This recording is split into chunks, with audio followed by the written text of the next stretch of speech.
माहित नाही. समाज माध्यमांवर आलेलं वाचायला मिळालं तेच तुमच्यापर्यंत पोहोचवतोय. हे सारं श्रेय लिहिणाऱ्याचं आहे. त्याच्या विश्वासार्हतेबद्दल हजार नव्हे लाखो प्रश्न आहेत, म्हणजे ते उपस्थित केले जातात. चर्चा घडवून आणायला कुजबूज गँग असतेच. काही ठराविक मीडियाच्या सांगण्यानुसार तो जातीयवादी आहे. काहींच्या म्हणण्यानुसार भ्रष्टाचारात अखंड बुडालेला आहे.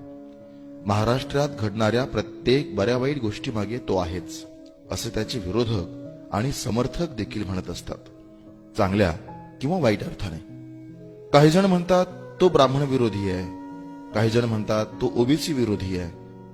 त्याच्या जातीचे लोक अर्थात त्यातले काही मराठे त्याला मराठ्यांचा कुलद्रोही समजतात. सगळ्यांचं कधीच एकमत नसतंच म्हणा. एका अर्थाने असं म्हणू शकतो की तो कोणाचाच नाहीये का, आणि एवढं असूनही कित्येक लोकांचं त्याच्यावर निरपेक्ष प्रेम आहे, निस्वार्थी प्रेम आहे, आणि म्हणूनच आजही त्याचं राजकारण टिकून आहे.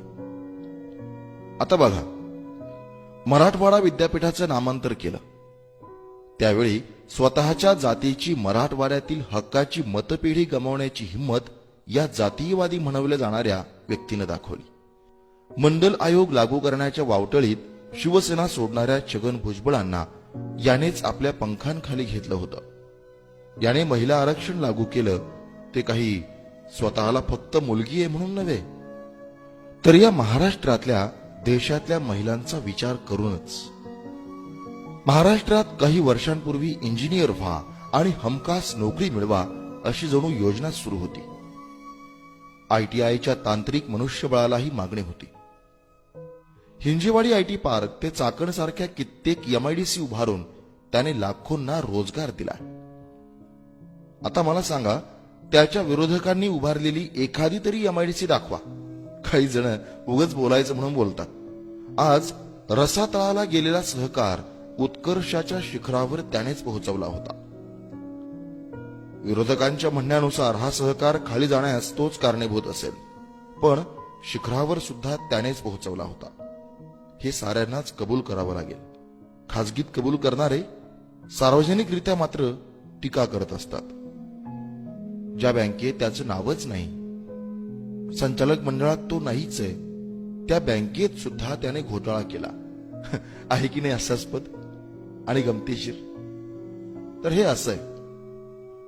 खरं तर तुलना शक्य नाही, कारण महात्माजी इज ऑलवेज ग्रेट.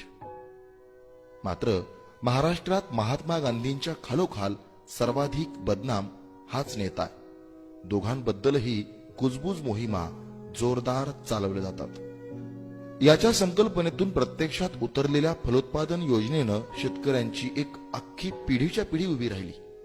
तुम्ही त्याच्या राष्ट्रवादी पक्षाला पश्चिम महाराष्ट्रवादी अथवा अगदी पुणे जिल्हावादी किंवा बारामतीवादी म्हणा, मात्र सर्व शक्तिमान अशा मोदी शहांना अंगावर घ्यायची ताकद फक्त आणि फक्त यानेच दाखवली आहे, हे लक्षात घ्यावं लागेल.